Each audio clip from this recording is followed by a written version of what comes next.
Animated Parashá with Micha, Animated 2.0. Welcome to another Animated Parashá with Micha, Animated. This week, Parashat Tetzavê. You ask and I answer, at least I try. Micha, my house is very beautiful, but I heard that the house of Hashem is much more beautiful. Tell us about it.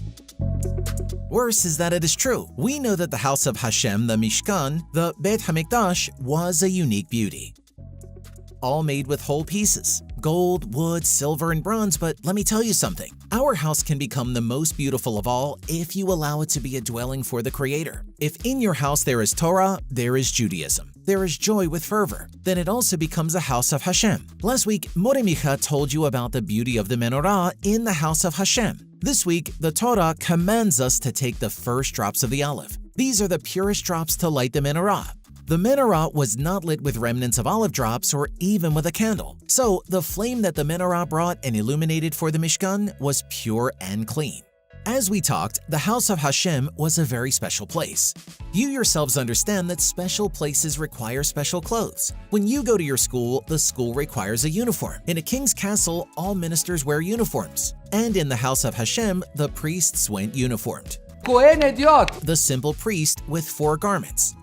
And the Kohen Gadol, the high priest with 8 garments. Today, Micha will show you through my interactive board a bit about the clothes of the high priest and the simple priest. Come on, let's go to the clothes of the high priest. People, there was only one high priest in the sanctuary. The high priest wore 8 garments. Michnasayim. The pants were like long shorts that reached the knees, and it was the first garment he put on. Above Michnasayim, the pants, he wore what we call kutonet, a tunic. Over the kutonet, he wore the avnet, which was a belt. Over all these garments, the Kohen Gadol, the high priest, wore the ma'il, a blue cloak from top to bottom almost reaching his feet. On the edge of the ma'il, near the foot of the Kohen Gadol, a bell and a pomegranate were embroidered on it. So when the Kohen Gadol walked through the sanctuary, everyone heard and they knew he was nearby. The ma'il was dyed blue that came from a fish called chilazon. From this same fish, we dyed one of the threads of the famous tzitzit. The blue of chilazon reminds us the blue of the sea. The blue of the sea reminds the blue of the sky.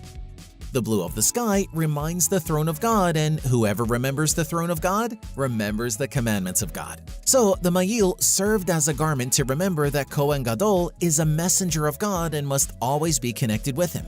On top of the ma'il, the high priest wore 2 very important garments. The ephod, which was like an apron, and the choshen, which was the breastplate with the 12 stones containing the names of the 12 tribes of Israel. Each stone a precious one, and on each stone was engraved the name of the tribe of Israel. 12 tribes, 12 stones. On the shoulder of the Kohen, a stone with 6 names of the tribes of Israel. On the other shoulder of the Kohen, another stone with another 6 names of the tribes of Israel. In total, the Kohen Gadol wore on his body 14 stones. The choshen, the breastplate, was also known as Urim Vetumim, the illuminating one, because it brought answers to the people. Whenever the people had a question, should we or should we not go to war? Should we or should we not make such a decision? They went to the Kohen Gadol, and the little stones shone with their letters. And they gave their respective answers. The answer that would be God's will. Between the breastplate and the fabric was the sacred name of God with 70 letters. Thanks to his name, the breastplate, the choshen, could make its stone shine. On the head, the high priest wore a hat known as mitznefet. It might look like a chef's hat, but it was the hat of the Kohen Gadol. Over the hat passed a blue thread, and on the sides of the hat passed a blue thread that joined in a knot called tzitz, which was on the forehead of the Kohen Gadol. On the tzitz, it was written, Kodesh Lashem, holy to God. Micha, what was the brand of the shoe of the Kohen Gadol? We've already mentioned that the Kohen Gadol didn't walk with socks or shoes. It was important for him to put his own foot on the sacred ground of the Beit HaMikdash. And to maintain cleanliness, the Beit HaMikdash had a kior, a bronze basin where they washed hands and feet daily to perform the sacred service with purity and cleanliness. The Kohen Ediot, the simple priest, who were several working together in the Beit HaMikdash, wore only 4 garments: מכנסיים, pants, כותונת, the tunic, אבנט, the belt, and the hat of the simple priest was called. מקבת.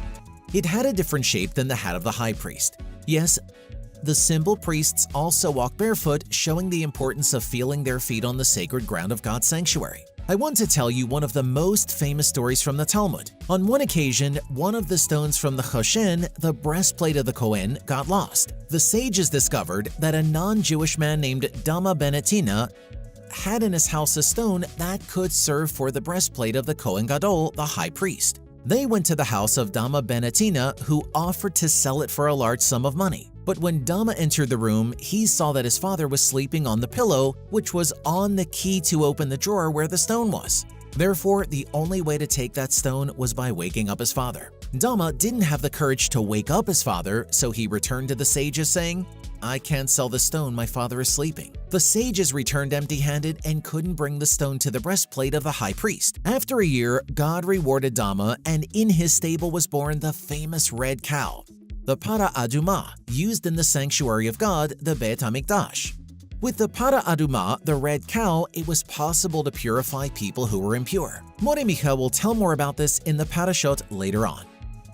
The sages returned to Dama and bought the red cow for the same value they would have bought the stone, which they couldn't buy at that time. See what a wonderful teaching? Sometimes we think that by fulfilling a law of God, a desire of God, because we respect father and mother, we are losing, but God rewards. And if it's not today, it can be tomorrow. Dama wasn't harmed for not selling the stone. The following year, he managed to recover all that money by selling the red cow which God gave him for taking care of his father. Let's worry about doing good, not thinking about what we can lose when we are doing good. When you do good, you always come out winning. Tell me what you think of these teachings. Oh, and don't forget to subscribe to the channel and leave your comment. And here ends another Animated Parashah with More Micha Animated. Don't forget to tell the Parasha in your home, to your family, of course, at the Shabbat table. See ya! The Animated Parashah with More Micha Animated 2.0.